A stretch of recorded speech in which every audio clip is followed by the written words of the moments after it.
Psalm 26, a prayer of integrity and trust. Psalm 26 is a prayer of self-examination, integrity, and devotion traditionally attributed to King David. It expresses a deep desire to live honestly before God, to be examined by Him, and to remain steadfast in faithfulness. At the same time, it does not present human integrity as flawless perfection, but rather as a sincere and consistent orientation of life toward God, marked by dependence on divine mercy. The psalm opens with a bold appeal, "Vindicate me, O Lord, for I have walked in my integrity." This request invites God Himself to examine and evaluate the psalmist's life. Far from being a claim of moral perfection, it reflects openness to divine scrutiny. The idea of integrity here conveys wholeness and consistency, a life that is not divided between devotion to God and allegiance to wrongdoing. By asking God to test his heart and mind, the psalmist acknowledges that only God can rightly judge the inner life. The next section emphasizes a life shaped by truth and guided by God's character. "Your loving kindness is before my eyes, and I have walked in your truth." The foundation of this way of life is not self-generated righteousness, but continual awareness of God's faithful love. The psalmist also expresses separation from those who persist in deceit, hypocrisy, and wrongdoing. This does not imply withdrawal from all human association, but rather a rejection of ways of life that oppose God's truth.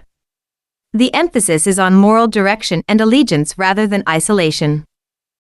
A strong affection for worship emerges as the psalm continues. The imagery of washing hands in innocence symbolizes a desire for purity in approaching God. The psalmist expresses joy in proclaiming God's works and delight in being among those who gather in His presence. The reference to the place where God's glory dwells originally points to the tabernacle, yet it also conveys a broader longing for communion with God Himself.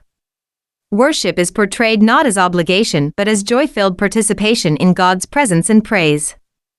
The tone shifts briefly toward a plea for protection from judgment among the wicked. "Do not gather my soul with sinners." This reflects awareness of divine judgment and the final distinction between those who reject God's ways and those who belong to Him.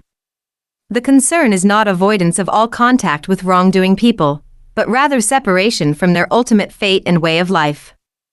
It underscores a dependence on God to distinguish and preserve those who seek Him.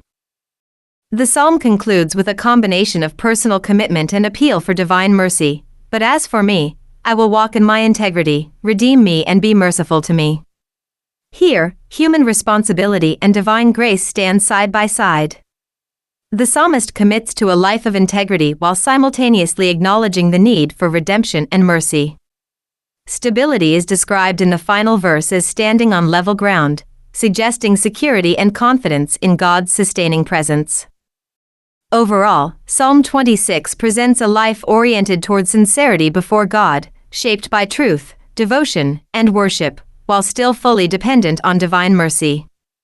It portrays integrity not as sinless perfection, but as wholehearted faithfulness grounded in God's steadfast love.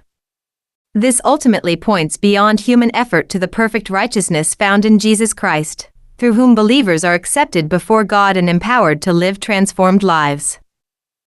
In summary, the psalm is a prayer of integrity tested by God, devotion expressed in worship, and trust placed in divine redemption, a life examined, sustained, and ultimately redeemed by God's mercy. Psalm 26, a psalm of David. Vindicate me, O Lord, for I have walked in my integrity. I have also trusted in the Lord, I shall not slip. Examine me, O Lord, and prove me. Try my mind and my heart. For your loving kindness is before my eyes, and I have walked in your truth. I have not sat with idolatrous mortals, nor will I go in with hypocrites. I have hated the assembly of evildoers, and will not sit with the wicked. I will wash my hands in innocence. So I will go about your altar, O Lord, that I may proclaim with a voice of thanksgiving, and tell of all your wondrous works. Lord, I have loved the habitation of your house, and the place where your glory dwells.